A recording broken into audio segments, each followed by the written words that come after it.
Monsieur Pascal Kokora, bonjour. Bonjour. Vous êtes l'ami personnel du président Laurent Gbagbo. Ça fait plus de 7 ans qu'il est en prison. Alors, quels sont vos sentiments aujourd'hui?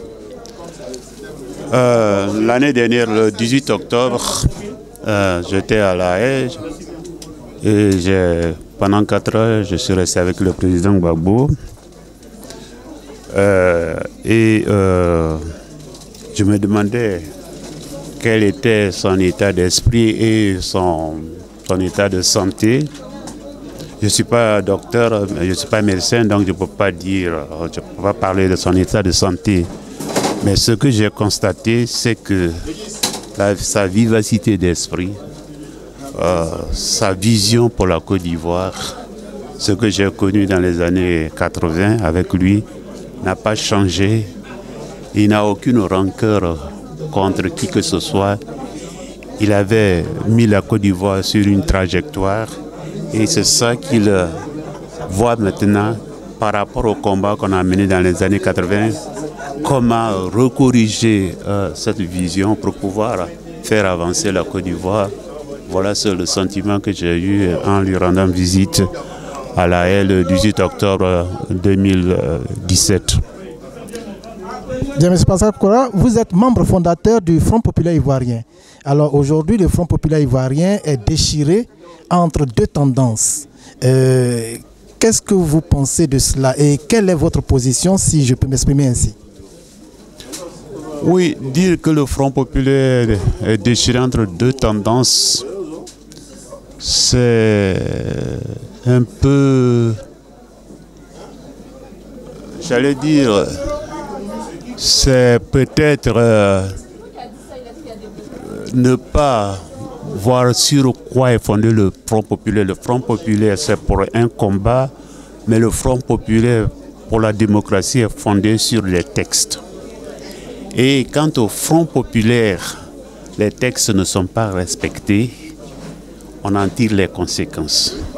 Ce n'est pas pour la première fois qu'au Front populaire, il y a des tendances et que des gens qui, parce que leur tendance n'a pas triomphé, ont voulu soit partir ou même sont partis.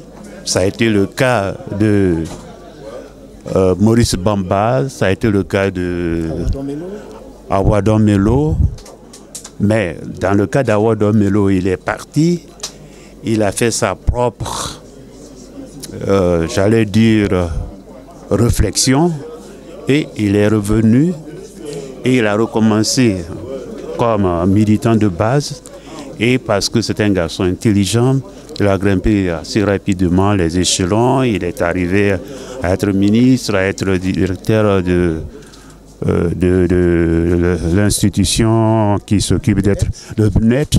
Donc je pense que ce sont des choses qui existaient au RPI. Et donc, il ne faut pas en faire un cas spécifique. Ce qui est important, c'est que quelqu'un est mis à la direction du RPI pendant 13 ans. Il n'a pas fait de congrès. Il doit rendre compte au parti. Et quand les textes ne sont pas respectés, on prend des décisions. Donc là, voilà moi la position que j'ai. Ce n'est pas un problème de personne, c'est un problème de respect des textes. Et dans le même parti, nous avons le cas de Mamadou Coulibaly, qui voulait une tendance, n'a pas été respectée, et puis il a pris la décision de partir.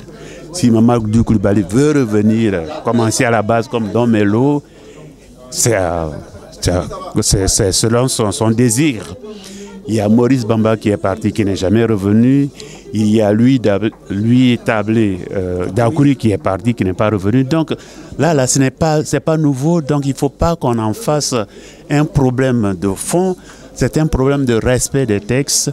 Et donc il faut que c'est ça qui est important. C'est le combat qui prend en perspective le combat que nous devons mener pour la libération totale de la Côte d'Ivoire. C'est ça qui est important. Mais aujourd'hui, nous constatons tous que le FPI, les actions du FPI sont paralysées par rapport aux attributs du parti, tels que le logo, etc. Est-ce que cela va trouver un dénouement heureux très bientôt? C'est un problème de tribunal. Les démarches sont faites. vous savez que la justice et le problème de logo, ça se passe non pas en Côte d'Ivoire parce que c'est un problème qui se passe.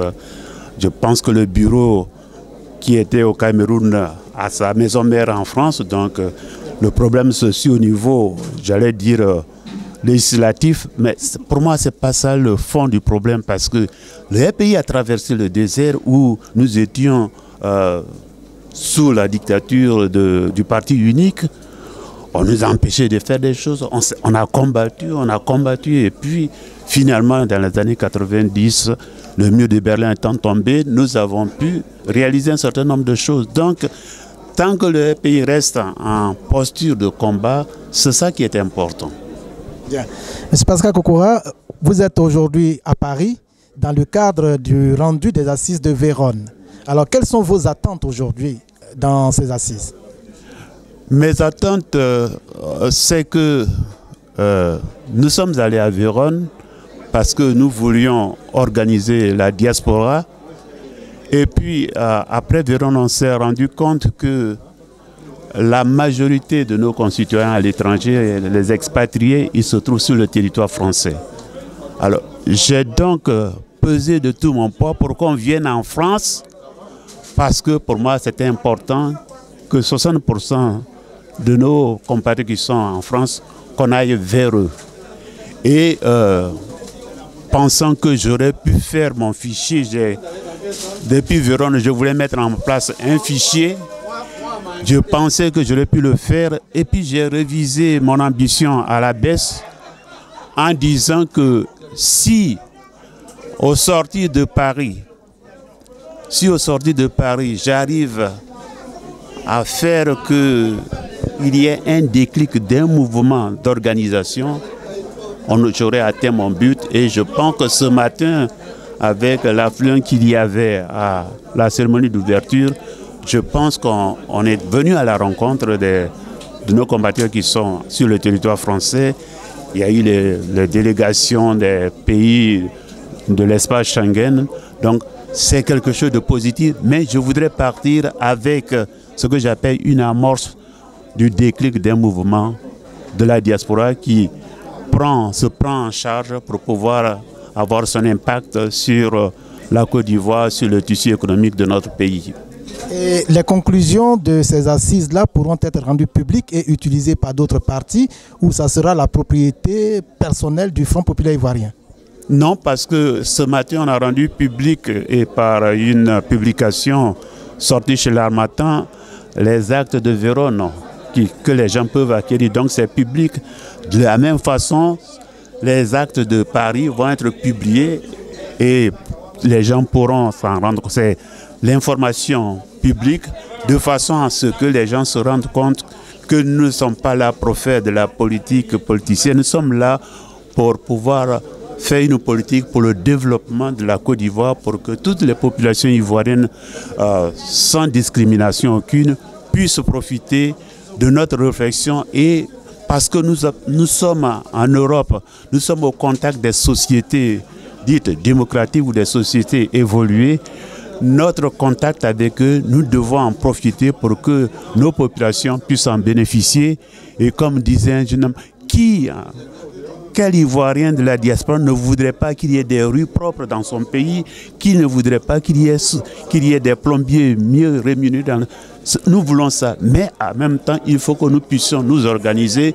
Il ne faut pas seulement que nous soyons sur les réseaux sociaux, c'est bon, mais il faut aussi qu'on s'organise, on mutualise nos efforts au niveau des réseaux sociaux de façon à pouvoir apporter de façon plus rapide l'information vers nos populations et puis leur donner espoir. Parce qu'il y en a qui ont perdu espoir et quand on perd espoir, c'est-à-dire la partie intellectuelle de l'homme perd espoir, c'est le corps qui suit, on voit des gens mourir pour un petit bobo. Donc il est urgent qu'on s'organise mieux pour redonner espoir aux Ivoiriens, aux populations ivoiriennes. Concernant l'application des résolutions de Vérone qui verront le jour, nous voyons aujourd'hui qu'au niveau de la Côte d'Ivoire, il n'y a pas de paix, il n'y a pas de sécurité, tout ça. Au niveau de la réconciliation nationale, qu'est-ce que vous pouvez apporter comme idée, comme solution?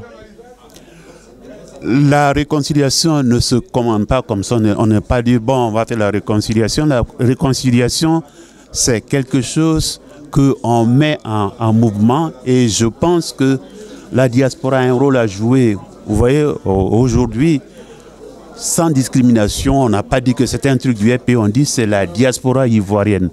Nous avons eu le ministre Kaye, qui est, bien sûr, il appartient à un mouvement politique, à un parti politique qui est proche des idéaux du pays, mais c'est un responsable politique qui a conscience qu'il faut qu'on se mette ensemble, qu'on mutualise notre effort, et celui qui a donné l'un des meilleurs exposés de cette table ronde. Donc c'est un peu ça. C'est un peu ça que nous sommes à la recherche de ça, de façon, c'est ça la vraie réconciliation. C'est-à-dire quand nous allons amener les Ivoiriens à se parler les uns aux autres, à vivre la convivialité de la Côte d'Ivoire, parce que c'est aussi notre caractéristique en Côte d'Ivoire, du fait de l'histoire, la Côte d'Ivoire, c'est un lieu de rencontre de plusieurs communautés. Et ça avait créé une espèce de convivialité qu'on a perdu avec des gens qui sont venus pour la violence. C'est petit à petit qu'on va reconstruire cette convivialité. Le ministre Kaye nous a donné l'exemple ce matin et nous a fait des propositions qui vont nous permettre de nous rapprocher, et c'est ça, c'est la réconciliation que nous sommes en train de bâtir et de confectionner de cette façon. Merci monsieur Pascal Koura, membre fondateur du Front populaire ivoirien. Ivoire 114 vous remercie pour votre disponibilité. Je vous en prie. Merci. Merci.